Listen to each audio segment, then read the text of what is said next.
They would call me, and for some reason, I don't want to say for some reason, it was God's reason. God gave me that grace to be present, to hold their hands, to pray with them, whatever faith they're at, or not to Right, pray with them, right, because I know in my heart they're going to a better place, whether it's heaven, whether it's, but whatever it is, it's a peaceful place. right. And I know that. So that developed when I was a sister. And I always loved Mother Teresa, where she would always say she loves to give, the dying, the dignity to die, the Mm, dignity and love to die. You could be in the ghetto of the poorest of the poor, or you could be in the palace, but you to be know that you are loved and that dignity to die. Welcome to the Audacious Living Podcast, hosted by my man, Audley Stephenson, the Odd Man. Greetings and salutations. Welcome to the Audacious Living Podcast, where our mission is to empower you to live your best audacious life ever. It's always a pleasure to be here with you, and I truly appreciate you taking time out of your day to join us. Each and every episode, we explore the journeys of remarkable individuals who've embraced their unique paths and turned challenges into opportunities for both growth and fulfillment. Today, we have a very, very special guest who embodies this spirit of audacity and resilience, and I can't wait for you to hear about her inspiring story. Now, imagine a garden that's been weathered through many storms. Each rain and gust of wind shaping the plants, forcing them to adapt and grow stronger. The journey from a life filled with physical challenges and emotional struggles to become a compassionate end-of-life doula is much like that garden. Our guest is Gina Econopoulos, and she has faced her own storms, navigating the pain of illness and grief. But instead of succumbing to despair, she has blossomed into a beacon of hope and support for others. Through her experiences, Gina has cultivated a deep understanding of love, dignity, and the acceptance at the end of life. Just as a garden thrives with nurturing and care, Gina encourages us all to embrace our feelings and recognize the miracles present in our daily lives. Her work not only highlights the significance of providing emotional and spiritual support to those facing the end of life, but also to their families, creating a legacy of compassion that endures. Now, Gina herself, she is, like I said, an end-of-life doula, very, very passionate about her work, as well as being an author and advocate for compassionate care during life's final journey, with a rich background that includes, overcoming numerous health challenges of her own, as well as personal losses. Gina has dedicated her life to helping others navigate the complexities of grief and acceptance. Her journey through the depths of sorrow have shaped her understanding of both love and dignity, making her a sought-after guide to those facing end-of-life transitions. Gina's story is incredibly relevant to our discussion today, as it showcases the transformative power of embracing one's journey through adversity. Her insights into grief, healing, and the importance of providing support to families and individuals during their final moments resonate deeply with our goal of helping listeners live audaciously and authentically. So now that we've got you all set, let's turn to our conversation with Gina. Enjoy.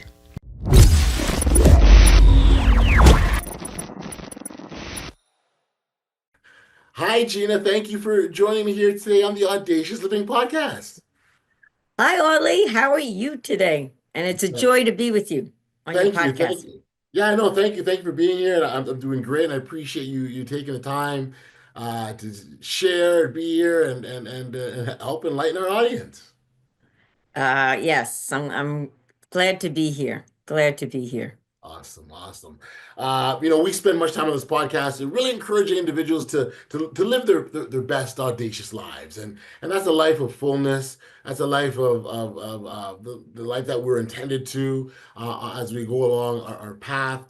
You have a very, very unique role because you are a end of life doula, and you support individuals at the end of that journey, at the end of that. So we talk about living this life. Well, that life does come to an end. There's a finality to it, and you support individuals on those that in that last and final stage.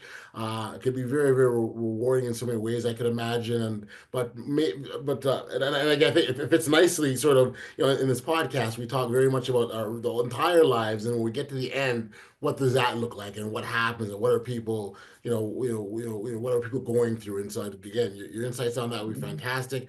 Maybe as a starting point, I can get you to sort of talk a little about your journey and what got you to the point that you're at now. Okay, hey, no problem.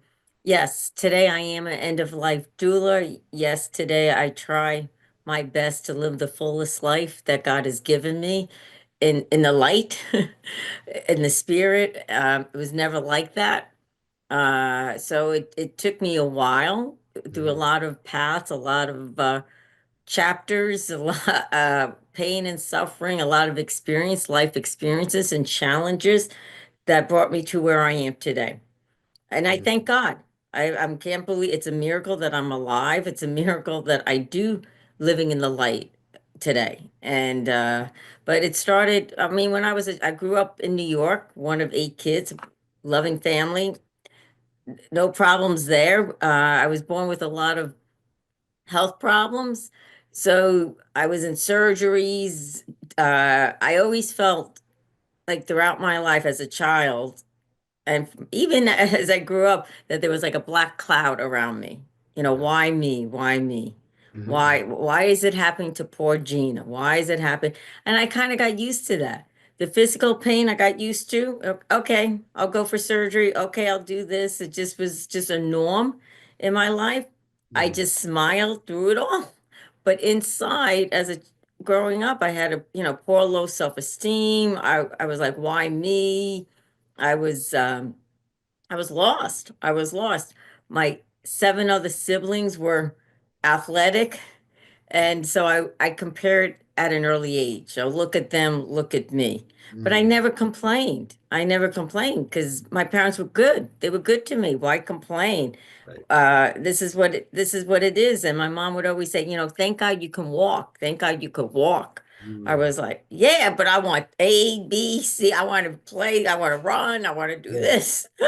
And so yeah, so there was no really major darkness, but in my own way, I developed that my own personal insecurity, didn't like myself, low self-esteem, Mhm. people pleaser, trying to fit in. I fit in with my family because they love me, but as a kid, you want to fit in with your friends and life, and I And just the cool never kids, felt like right? I belonged anywhere. With all the other cool kids, right?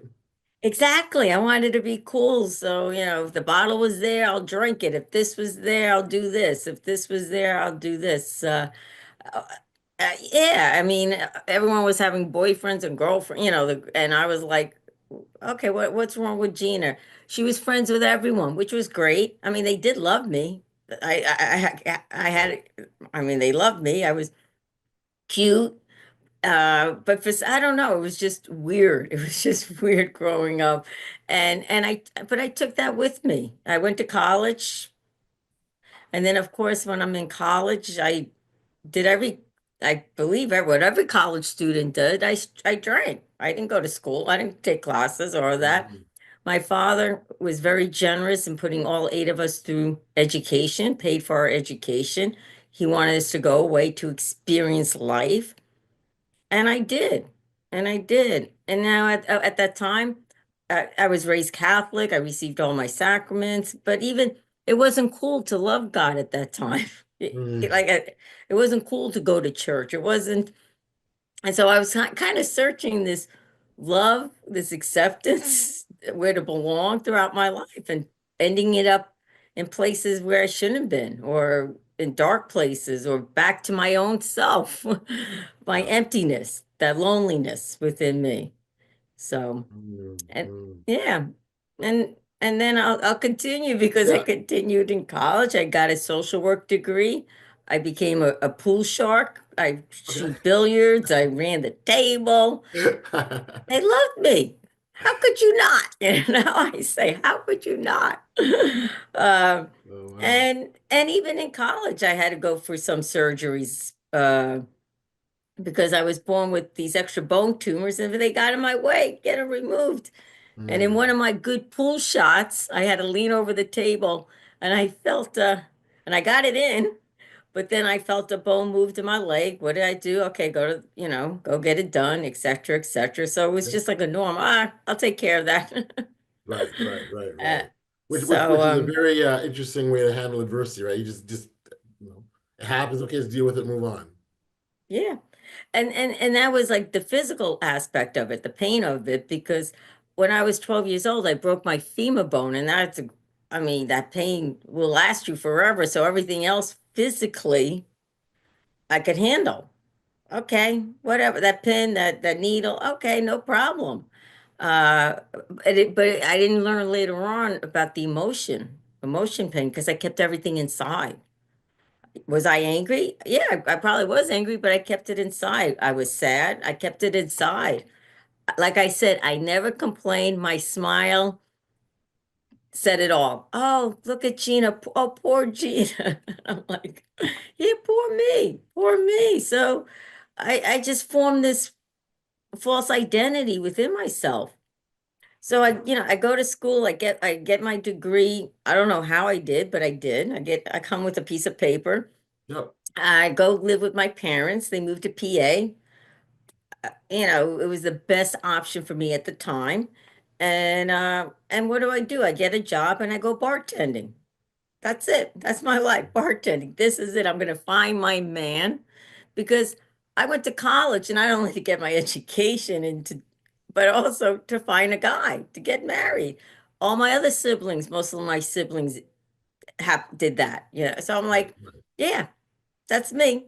But Yep, I yep. didn't find any husband, and so I bartended, and thinking this is it. Bartending is it. But during that time, my mom was diagnosed with cancer. Okay. The doctor gave her 4 to 6 months to live. Mm, I had a younger brother, the eighth child, who was the eighth child. He went off to college the day after she was diagnosed, 17 years old, and it was just my dad and I at home. So right. I, I did what every daughter would do, because I loved my parents. They were my God in my life. And I don't regret it. And I took care of her with my mom, with my dad, Mhm. and then 5 months she passed away. Mm, So here was my first experience of death. right. This is my and during and while she was dying in her death, I didn't have any faith. I didn't have any hope. I didn't have any love. And I didn't have a relationship with God. I Sure. knew about God a Sure. little bit growing up, but like I said, I didn't want nothing to do with him. But of course, when mom was diagnosed, what do we all do? We turn to God, pray, go to mass, go back to church, pray the rosary, whatever it may be, not knowing that these words out of my mouth, my mom was going to be healed. Mm, mm. That's what I thought. And but yet it didn't happen. So I was like, who's this God person? Didn't you hear my Our Fathers? Didn't you hear Right. didn't you hear I did me? my part, right? Why don't you do yours? Exactly. And everybody says that, God could heal. Okay, tell me about it. And so that was my first journey. That was the first real darkness in my life. I was 23 years old, lost, confused. Everyone says my mom was with God. She was a very devout Catholic. So I went back to my Catholic church to do research, to search. As you know, I'm a good searcher, Mhm. Yep. Yep. searching for the meaning. This time it was like the meaning of life. And this time it was searching, where's my mom? What is heaven? What's that? Right. And during that search, I went to mass, cried, tears of my best friend, and I came back to my Catholic roots. I came to like a aha moment, one would say, like, wow, Yeah. I Yeah. got hit over the head. There's the light, there's heaven, there's God. Yeah. My mother is in heaven with God. Wow. And so I had that peace. And then in that, I go join the convent, a Catholic nun. Yeah, doesn't everybody do that? I guess. I don't know. It's an interesting transition, but yes, yes. Yeah, bartending. Then all of a sudden I'm like, I found God, I found Jesus, I want to be a follower, and I'm gonna go and join the a nunnery, the Okay. convent, Hmm. which in the Bronx, in the South Bronx of New York. I was a Franciscan. Okay. So here, once again, this is it. This is my life. And but yet, as you could tell, I'm not a nun anymore. I was there for 12 years. Okay. And during those 12 years, I experienced pain, suffering, and as well as joy. Once again, great smile, but now I'm wearing a full habit, and everybody loves Sister Regina. They all love Right. me. Right. But still inside me, there was that soul sickness. Like, who am I pleasing now? What am I searching? The community at the time I was in was, in my eyes, I didn't realize at the time was dysfunctional. Okay. So the paths didn't cross. The last 2 years of my religious life, I went through a lot of pain and a lot of suffering.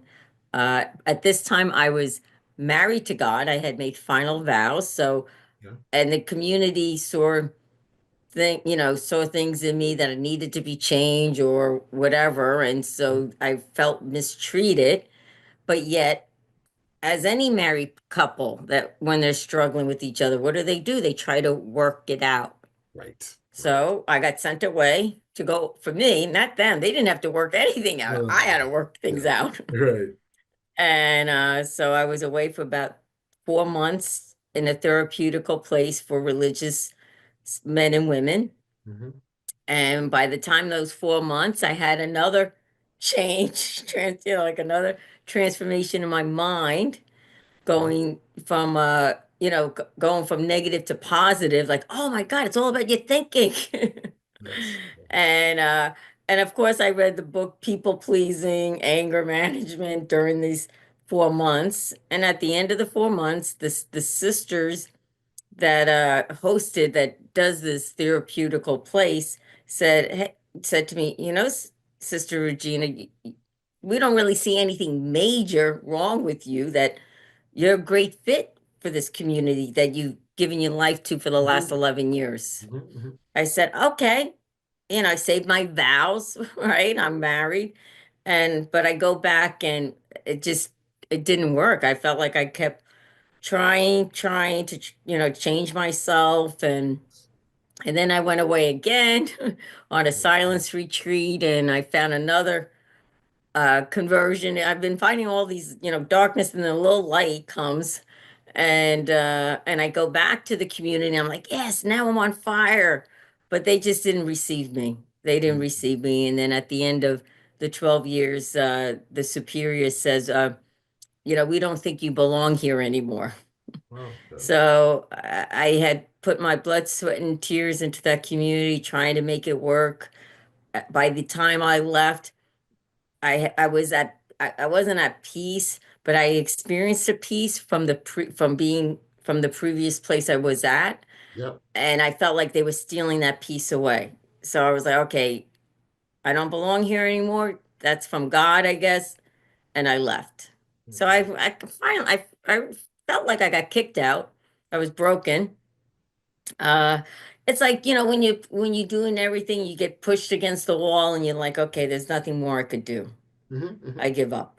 I give up. And but yet at the same time, I was very heartbroken. I felt betrayed. I felt rejected Sure. from my community. They said they love me, but I realize they love me the way they love pizza. It's like, what? That's not love. And so then I continued my journey. I left the convent, still searching. Now I'm 42 years old, divorced from God. I was like, and I wasn't really angry at him, but I just was questioning, was confused. Sure. How could this happen to me? How could this happen to Sister Regina? How could this? And so I went to a place to live with men and women with disabilities. Okay. That was a great transition healing place. Okay. I did that for 2 years, and at this point, I'm like, I'm done with religious vocation.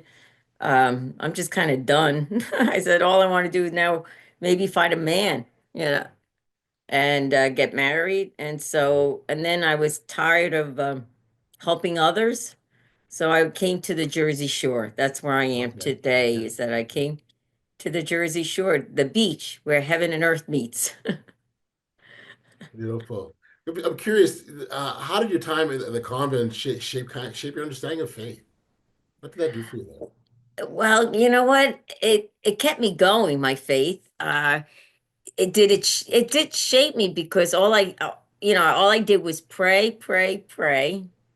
The safest place for me was in the chapel, and I just kept persevering. I just kept persevering. Mm, And I just was also questioning not my faith, but how can this happen? gotcha. I was just questioning. It was my first experience of people being mean to people. Like I couldn't understand why they doing this to me. Why did they, they sent me away? I wasn't allowed in the convent for about a few months, Why did they ship me here?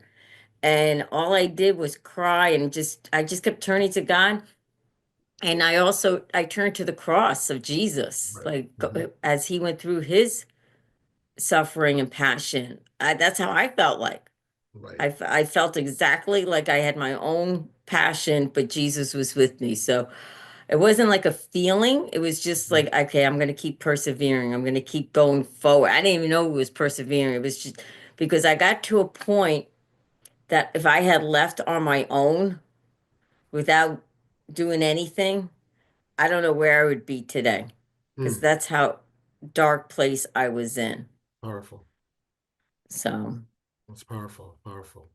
So it seems like kind of with everything that you've experienced and life that you live, as you think of being an end of like doula, in some respects that transition makes sense a little bit, doesn't it?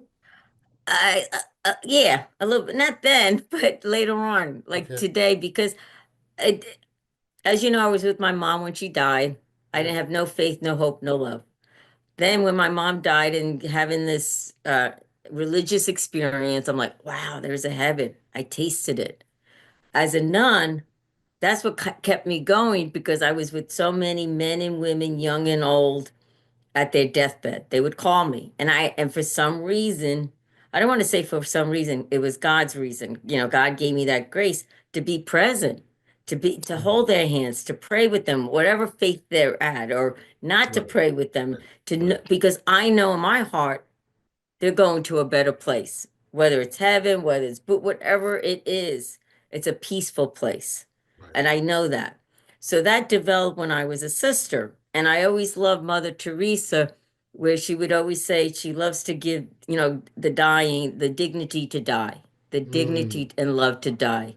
You could be in the ghetto of the poorest of the poor, or you could be in the palace, but you to be know that you are loved and that dignity to die.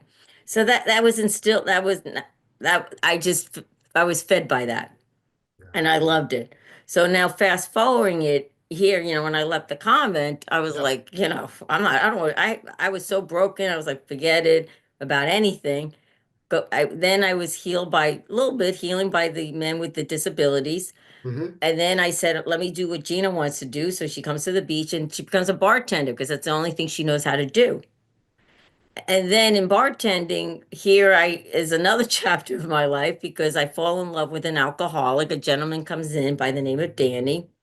He has a story in itself.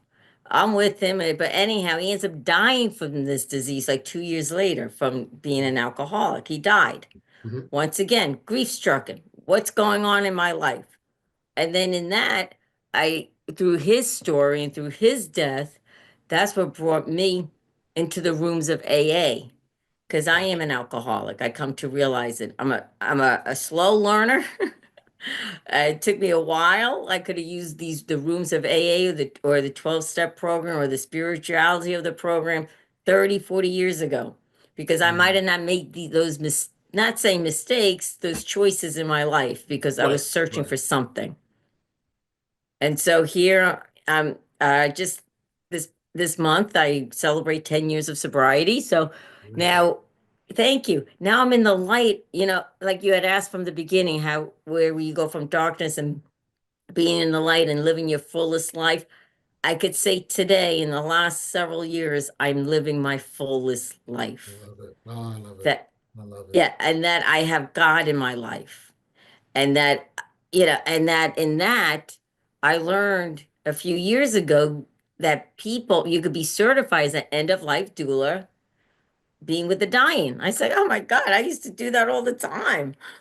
And so I took a class online, Hmm. great class, but I was familiar with it all. Like, and I know I mean, I'm not afraid. I know the signs of the end of dying, and I didn't go to school for it. It's just through my experience and Sure. through God's grace in me.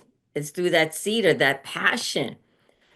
So I did. I got my certification, and that's I put out my service there, whether people call me or not, or people may call and may not take my service, but I know I could pray for them. Like if I hear people are dying, I could pray for them, whether being Mhm. there or not, because to me, prayer is the most powerful tool in my life. And I see how it's changed me.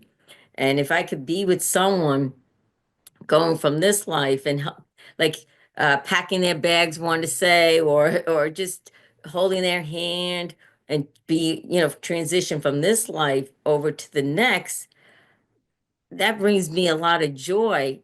And I also have to be aware of who, what, because each person is different in regards of death and because of their own death. I mean, Yeah. some people don't want me around. I mean, as a sister, because whenever I was somewhere who was dying that I didn't even know, they would die right then and there, or they die when I left, and I'm like, oh no, don't have Sister Regina visit me because, you know. Um, so I entrusted in God's hands because God knows his children, his people, and around. And if anyone reaches out to me, and if I could help them, I will be present. If it's just a word or no word, or Sure. sit by, or no, whatever it is, but it's to give them like I said, their dignity to Gotcha. die. You're loved, and they may have a whole family around them loving them, which is a gift in itself, and they may not. Absolutely. Absolutely. I think of Eh, people, and you've probably seen who die alone, who don't have a yeah. family around them, which when you think about that final transition, I think one of the Yeah, most blessed things that you can have is be surrounded by a circle of your loved ones who are there at yeah. your final days. And so for those who don't have that, and how lonely that can be. Yes, yes, I have been with those who did not have family, and those who did, and I'm also there for the family too. Uh, Grief is like my best friend. I didn't go to school. I went to hard knock school of grief, so I know what grief is all. I mean, I've experienced grief. We're all differently, and that's fine. Just not to say a word. So I'm there for the families as well, for whoever needs my help or needs my service or needs my love or even needs my prayers. Okay, Exactly. I will pray. I will pray for this person, and sometimes I don't have to be there, and I just see, God's spirit with that person, or just I just, feel peace. And then of course, going to the wakes and the funerals. Hmm. I don't mind it. I have to really compose myself because I know it's a sad time for the Yes. family. Yep. Even if they have faith, it's still sad. Of course. And Of some, course. but yet sometimes I'll go by the coffin and pay my respects, and it's like I'm exuding with peace. Like don't smile, Gina. Don't. I mean, really, like this. Wow, wow. That's what I can't wait to go. That's what I'm. We're here wherever in our life on our road to that happy destiny.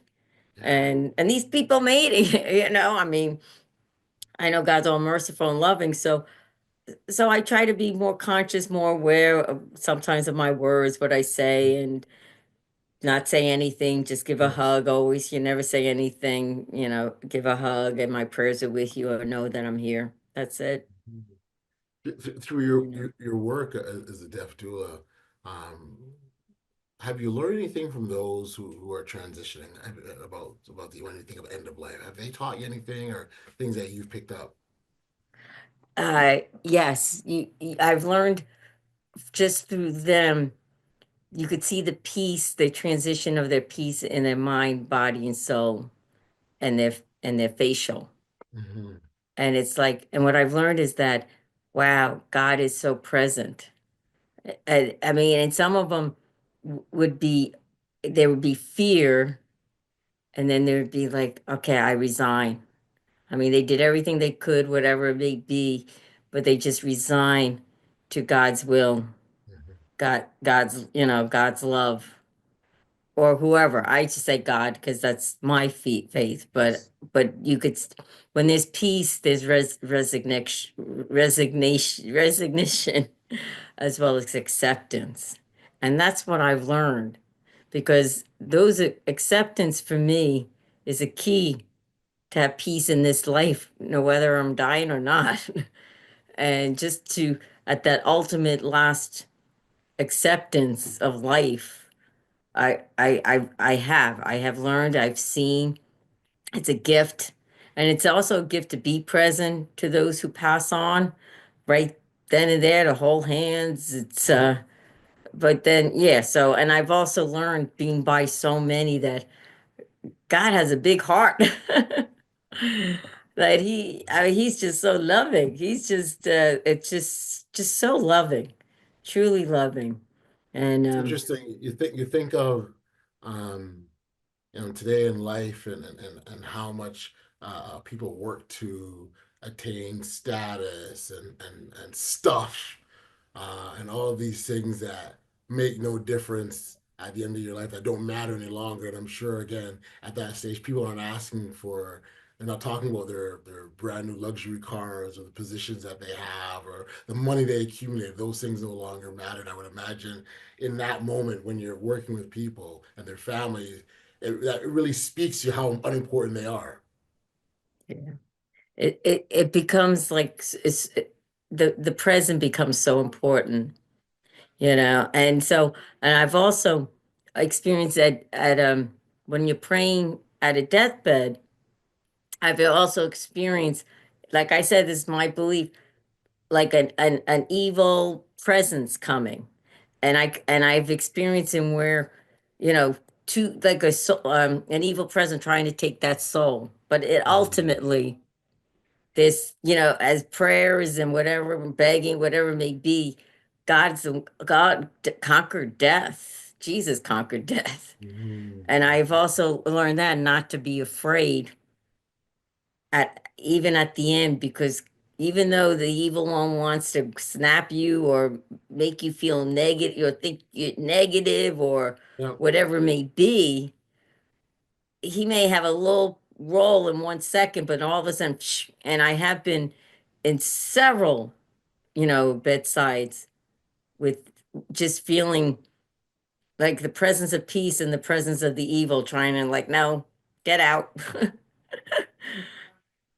And so, yes, I've learned a lot from them.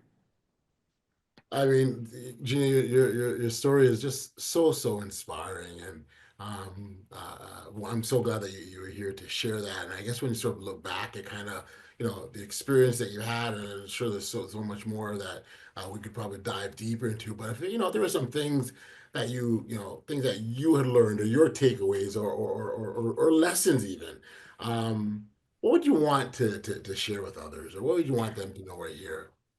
Yeah, I would say, well, as just to share, I did write my whole story. I wrote my book. Yeah. I published my memoir, Shake the Dust Off Your Feet and Walk, available on Amazon. And that goes into the details, very raw, very open. But yet I always love to share with people because it is a message of hope and strength. It is Mhm. not to give up. Do not be discouraged. Know that you are loved And if nobody told you that they love you today, right now, I do. It's beautiful. And that message of love is so critical. Um, the idea of going through life and not being loved or not experiencing love. There's some sadness when I think about that because it is there, it's available for everyone. You just got to accept it and well, first recognize it, right, and then be able to accept Yeah, it. So, yeah, and again, I also appreciate the messaging around never giving up, right? Because I think at that moment we give up is that moment where we're, the greatness we're about to experience is right there, right? Yeah. Sometimes you just yeah. gotta push a little bit further. And, I go to the gym and I get on that Stairmaster machine. I go, oh, just a little bit more, a little bit more. And, it's the same idea, right? And you get there, you're like, okay, I'm there. And so the idea is that you just got to keep pushing and keep going. And so I really appreciate it. Thank you for Yeah. sharing that. Oh, you're welcome. Yes. There's so many, there's miracles every day, miracles in the air, miracles of breathing. And and then also I like to share one more thing that I think Yeah. when we go through these dark times and Yes. when we feel this anger, sadness like that, it's okay to feel it. It's okay to feel it. And that's why I say don't give up, just keep moving forward because there's going to be a day feeling like, ooh, I feel a little bit of happy today, or there's a little light. Yeah. Okay, it's okay. Okay, next day. Feelings, uh, they don't define you, but we need to get those feelings out. Gotcha. Gotcha. Um, I wonder what the role of compassion. Certainly, you'd have to be a very compassionate individual to do the work that you've done and the work that you're doing Yeah, now. But the piece about compassion, I think sometimes people forget about. As much as we share, it's important to be compassionate to others. It's also important to be compassionate to ourselves too. yeah. Mhm. So true. Give yourself a hug every day. Mhm. I mean, that's compassion. And Yeah. compassion means you're suffering with, you're with that person. You're giving them, you don't have to say a word. You could give them a hug. You could give them a prayer. You could just sit and hold their hand. That shows total compassion. Like, yeah. And then I mean, of course, I could tell so much, but also I've learned that we we may go through grief, but we each have our own journey. Mm, We can't say, "Oh, I understand what you're feeling." No, no, you don't. You could say, "I identify," or "No."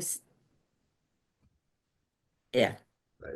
Yeah. No. I do that's believe. nothing to say.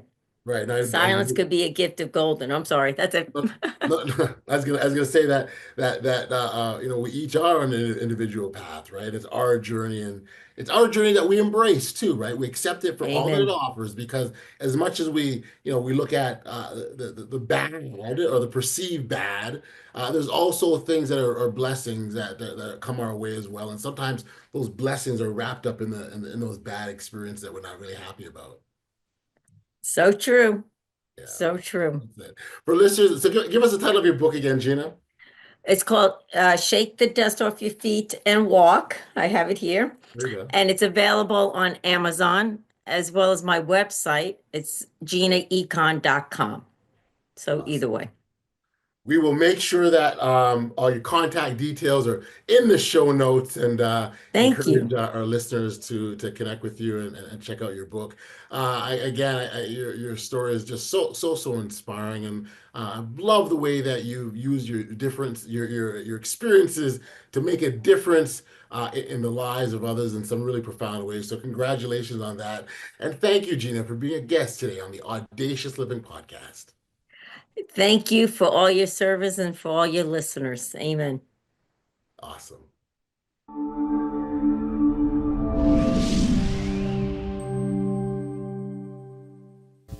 We're back. We are here on the podcast. And much thanks and appreciation goes out to Gina for being here. During our conversation, she shared profound insights about the nature of grief and healing. She emphasized that it's essential to embrace our feelings, allowing ourselves to experience both joy and sorrow. In her work as an end-of-life doula, she has witnessed the beauty of acceptance and the love as people transition from this life to the next. What I personally loved about our interview was the unwavering belief in miracles present in our everyday lives. Gina's message is clear. We must cherish each moment and extend compassion to ourselves and others, especially during life's most challenging times. I encourage you to connect with Gina directly. You can find her contact details and links to her work in the show notes below. Whether you're seeking support or simply just wish to learn more about her journey, you can certainly do so there. I'd love to also, I know she would love to hear from you. As a special offer for our listeners, Gina has published a memoir titled Shake Off the Dust Off Your Feet and Walk, which is available right now on Amazon. This book delves deeper into her experiences and offers a message of hope and strength for anyone navigating life's challenges. I want to take this opportunity to thank you for tuning in to another edition of the Audacious Living Podcast. Remember, your journey is unique, and embracing it with courage and authenticity is what makes life truly, truly audacious. If you've enjoyed this episode, please take a moment to like, follow, subscribe, or share. If you haven't already done so, of course, this helps us to continue to grow and inspire even more listeners. And so I want to thank you for doing that. Until next time, stay safe, be kind, show love to one another, and be audacious. You've been listening to the Audacious Living Podcast, hosted by Audley Stephenson. If you enjoyed what you heard, be sure to like, subscribe, and share. Until next time, be audacious.